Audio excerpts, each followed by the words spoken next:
Hello everyone, welcome back to Cossy's Arsenal podcast. My name is Cossy. Good morning, good afternoon, good evening, wherever you are in all parts of the world. Welcome back to the channel. Welcome back to brand new video. Now, in this video, we're going to be ranking Arsenal's biggest transfer targets in July. And literally what we're going to do here is something we've done before on every Sunday in June. We were ranking our biggest transfer targets in June, and we were literally placing them in one of these categories: will happen, worth a try, might happen, no chance. Now, we've been linked with a couple of players actually since the end of June, especially that now Arsenal looking for a central midfielder, more seriously, another attacker, a left back, and also a backup centre back for Gabriel Magalhaes. We are actually very, very busy in the market. Yes, we've not had very many done deals in July as compared to June, where we had so many transfers coming in one after the other. But at least in terms of rumors, Arsenal has never been a poor club in terms of being linked with with any other, with players. So in this video, we're going to be trying to look at every big transfer rumor that is surrounding our club, that is surrounding Arsenal at the moment. And you're going to be joining me in the comment section by telling me, you're going to be reacting to these names and telling me in which category you would love them to be. Like N'Golo Kante, I would place him in that no chance category. But of course, you would tell me whether it's worth a try, or you would tell me whether it is actually worth a no try. Hit the like button for me. Let's get this video to 100 likes. 800 likes. Subscribe to the podcast as well. We are very close to 54,000 subscribers, and that is massively huge. Now, let's start off with one of the very, very biggest transfer rumors of Arsenal this summer. It has been Lisandro Martinez. Today, Man United have announced him as a new Manchester United player. Erik ten Hag versus Mikel Arteta. The battle is finally over, and he has gone to Manchester United. Right from the start, we were leading this race, and Arsenal, to some point in time, felt like it was a possibility. It was one where we could actually get it over the line, but it was always going to be difficult with Manchester United snooping around the corner, Erik ten Hag, and the relationship the player has with Ajax and the ex-Ajax manager. It was always going to be very, very difficult. And then also Arsenal never wanted to pay almost 65 million euros in terms of guaranteed payments and add-ons. There was a lot of money for a player that we understand could have been a starter at some point in time for Mikel Arteta, but was always going to be in and around that, a starter and also a fringe player, or probably we should say a backup player. So Lisandro Martinez goes to Man United. Arsenal move on to plan B. I don't think it's the worst case scenario in the world. Many Arsenal fans are really hurt by this one, but it's gonna be very interesting to see what he does with and at Manchester United. But that one, now absolutely no chance of signing for Arsenal Football Club. Edmond Tapsoba, Arsenal looking for a backup centre-back to Gabriel Magalhaes, and Edmond Tapsoba is one to watch. We've been linked with Bassey as well, but Bassey has now gone to Ajax. I will put him here in that category, worth a try. I think Arsenal tried to sign him in 2021. He was one of the key centre-backs that we were actually interested in, but the price was over 75 million euros, and Arsenal never believed in that price, never believed in that value for the player. Then we moved on to Ben White. Now we are back for the player. We are looking for some reinforcements in that centre-back's position, and we're back for Edmond Tapsoba. It looks like 50 million euros is what Bayer Leverkusen will be asking for. I would say it's worth a try because, look, listen to me. If you want a centre-back in this day and age, they are going to come expensive if you're going for quality. And if you're going for experience, they're going to be expensive times two. The likes of Manchester United, the likes of Kalidou Koulibaly, and the like. So I think Arsenal should give this one a try, a very, very good chance. Try to negotiate the price down from 50 million euros to probably around 35 million euros. So a backup centre-back for around 35 million euros. Brings in quality. He's a very, very young centre-back. Has a lot of time to learn, to learn and make the mistakes, but also has a lot, a very big resale value. I don't think Arsenal have anything to lose if he signed Edmond Tapsoba. So that one, in my opinion, is worth a try. Alexander Zichenko will happen. Definitely will happen. This one, it's just a matter of time. It's a question of when, not if. We've already agreed personal terms with the player. We've agreed a £30 million price with Manchester City. It's weekend, and Arsenal have had a couple of games going on between us and not really a couple of games, but we've played against Everton, and I think very soon we'll be playing Orlando City. But this one is one where Arsenal have already sealed it. We've beaten a lot of teams to the signing of Alexander Zichenko, and with Lisandro Martinez going to Manchester United, it just created a ripple effect. Calvin Bassey to Ajax and Alexander Zichenko to Arsenal. It's kind of that ripple effect that one of my favorite content creators, James Alcott, was actually talking about. You sign, Lisandro signs for Man United, Calvin Bassey moves to Ajax, and Alexander Zichenko moves to Arsenal, and then Marco Kurela moves to Brighton, and then Brighton sign someone else. So Alexander Zichenko, beautiful plan B from Arsenal to Lisandro Martinez. £30 million is also a price that I think Arsenal have actually done shrewd business here. Absolute good judgment in that regard. So Alexander Zichenko, matter of time, you will see him in an Arsenal jersey. Now, Alexander Zichenko signed for Arsenal. That means that means Alex Grimaldo, no chance. It leaves no chance for Arsenal to sign Alex Grimaldo. He's a player that we've been linked with very, very closely.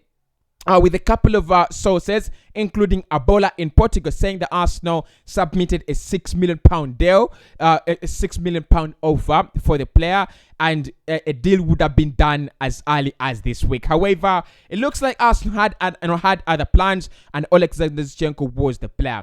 But again, Alex Grimaldo would have been a player that signs for Arsenal at a very, very cheap fee, around 10 million euros, 8 million pounds, and also a player that is very, very well versed with that La Masia education system. So he's got the schooling. He's learned the basics of the system that we're trying to implement down at Arsenal Football Club. But I think Alexander Zichenko is a better player than Alex Grimaldo in terms of what Arsenal will be getting from both of them.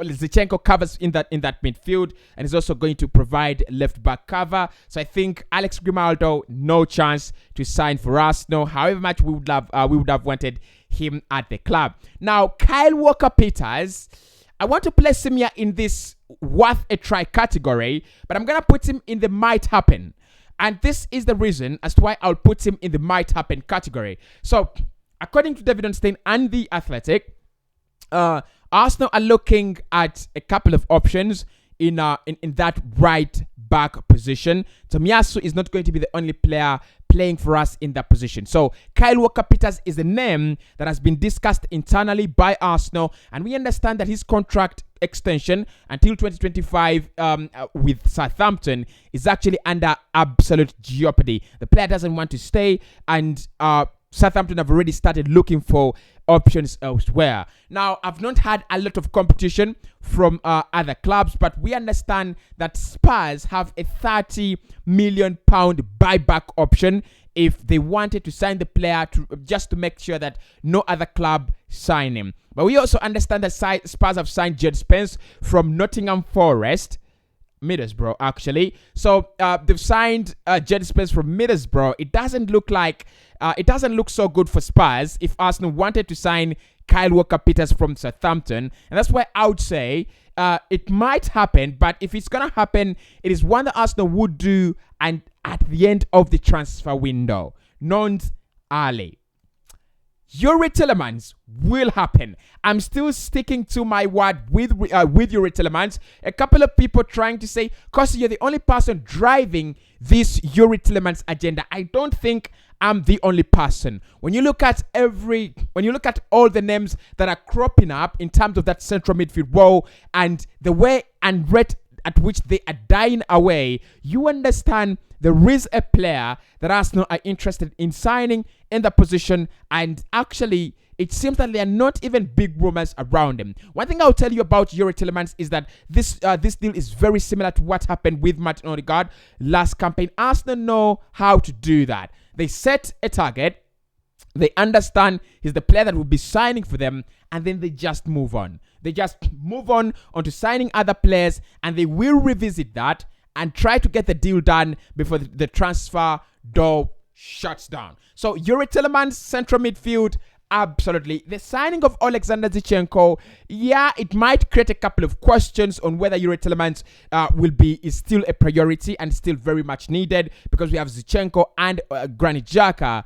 But I think at the end of the day, Youri Tielemans, it doesn't hurt. It really doesn't hurt. £25 million plus £30 million for Alexander Zinchenko. That is £55 million for two central midfielders. For a club that is trying to get to the level where we want to get, it doesn't hurt. So Youri Tielemans will happen. Definitely will happen. Serge Milinkovic-Savic, no chance.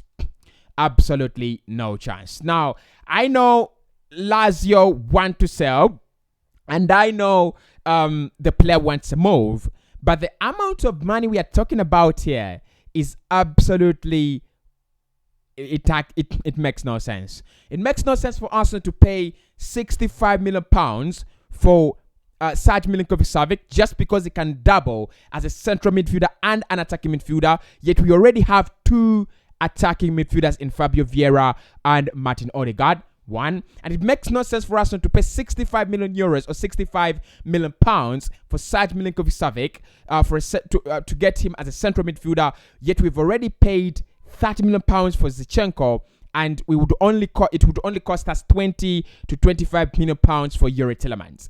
It makes no sense for that age, 27. It actually makes less sense when I think about it. So Serge Milinkovic-Savic, however much we've been linked with him very, very closely, that is what I would say. No chance. Lucas Paketa, worth a try. Now, I will not put him in that might happen category, because again, after signing in Alexander Zinchenko, the deal for Lucas Paketa becomes more and more complicated. The Athletic have already come out and said it doesn't look like Lucas Paketa is even a priority for us. No, it's not a point of focus. And we think about the price, £55 million, and you think about Alexander Zinchenko signing and Youri Tielemans, I think it's just worth a try. Arsenal should try to get it done. We should try to get the player over the line because he adds absolute quality. He's one that can play across the midfield and across the forward line. But it's just worth a try. I don't see that happen, and I don't see it in the might happen category anymore. Leroy Sani, no chance.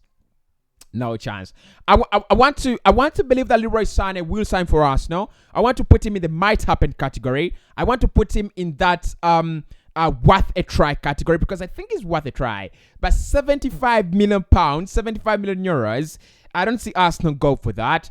No chance. And with the likes of Madrid linked with the player now, I think he would be looking to get that high jump in his career from Bayern to Madrid, from Bayern to Liverpool, from Bayern to any big club at the moment. He must be looking to prove a point, yes, but to prove a point at a club that is in the UEFA Champions League and a club that's going to guarantee him silverware very, very quickly. So Leroy Sani, I like him, I want him. He makes a lot of sense, but no. Moussa Diaby might happen. Now, this is a deal that is going to be, I think all wingers that are linked with Arsenal at the moment should be in that might happen category. We understand very well that Arsenal are trying to add another attacker this summer, and in the upcoming days, according to Fabrizio Romano, word will be out on which player we are actually focusing on. So Moussa Diaby, if you think about the price, around £50 million, it's the deal that I wouldn't actually disagree with, given the fact that he's one that really plays on the left wing. And that is where Arsenal are trying to strengthen, especially if Nicolas Pepe leaves the club this summer. So that one Moussa Diaby might happen. Marco Asensio might happen as well. Now, I strongly believe that Marco Asensio is one of the doable deals in the summer. Look, yes, a couple of people have said, a couple of reports in Spain are saying that Marco Asensio has decided to stay after Gareth Bale leaving the club. But if you offer Madrid £35 million and you offer the player a lucrative deal, it is still one that can happen, and he's got the qualities that Mikel Arteta is looking for. So I won't be very surprised if Marco Asensio happens this summer, but if it's gonna happen, one that will take some time. Now, N'Golo Kante, we should put him here in that no chance category, but let me tell you something. Let's put him in worth a try, should we? Worth a try. I mean, just to make sure that you shake Chelsea. Shake the mango tree. You shake them, right? You shake them and try to see what could their response be. So worth a try because he adds quality. But anyway, talk to me about those rumors and where you actually would and where you would rank them or where you would actually see them.